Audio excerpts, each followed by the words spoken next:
Today on Teuty's track analysis, we have the track of the day for June 16th, Immortal Gardens by CapUTM.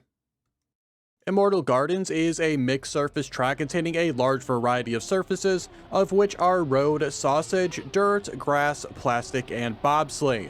You can also find reactor boost down in the track as well as reset. To finish off the track, there are multiple finish lines, and the closest one, depending on speed, will save you roughly 0.15 of a second.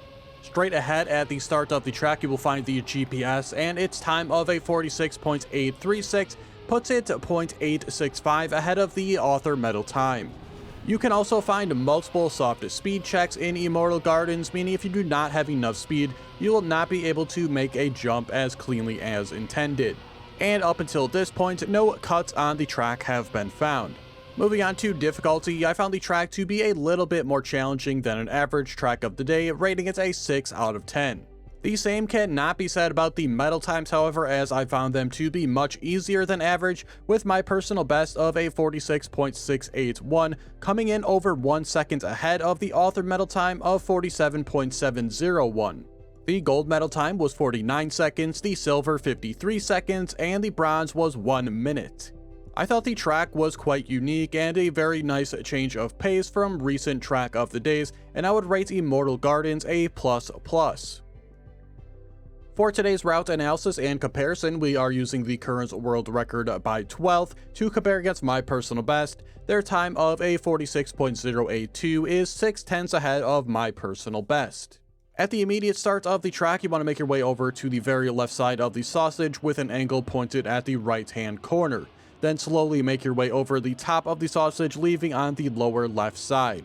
Then you want to continue on that left-hand turn here, swinging out wide for the entrance to the dirt part. I started my turn a little bit too early here, and I'm going to end up being a little bit further to the left than I would have liked, but overall not going to cause a massive disadvantage. This entrance to the next sausage piece can be a little bit tricky, but you want to be fairly flat here, entering on the lower side. Then make your way nice and smooth over the sausage block here, leaving on the lower right side. After grabbing this booster here, you want to end up fairly high on the dirt. Actually, I go a little bit wider to be a little bit safer here, but you want to take that as inside as possible. And also for this jump, I was on the safer side as well. You can see the world record jumping much further to the outside here than I did. That is quite dangerous, very easy to slip over the edge. But as you get to the straighter parts here, you want to try your best to get a little bit of speed sliding in to get that extra speed. For the jump here, this approach and turn can be a little bit challenging. We'll see the world record jumping on the entirety of the left side. I start out wide here towards the right and jump over to the left side. I just found this approach to be much easier. But no matter what, you want your car slightly angled towards the left here. That very slight angle towards the left will allow you to get a very good entrance to the left side of the dirt here and allow for a very nice right-hand turn. Through this dirt piece, you really just want to go right around the apex of the turret and leave a little bit on the wider side. You do not want to take the entire thing on an outside line. But the world record will leave a little bit wider than me and then take that wide line and turn it into an inside line for this plastic part.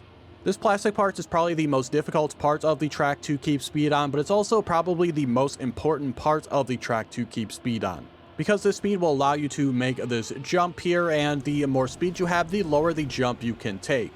For this initial part of the dirt turn, you want to be on an inside line. We'll see I swing out a little bit wider than I would have liked, so I'm going to have to turn back towards the left and then back towards the right, losing that speed.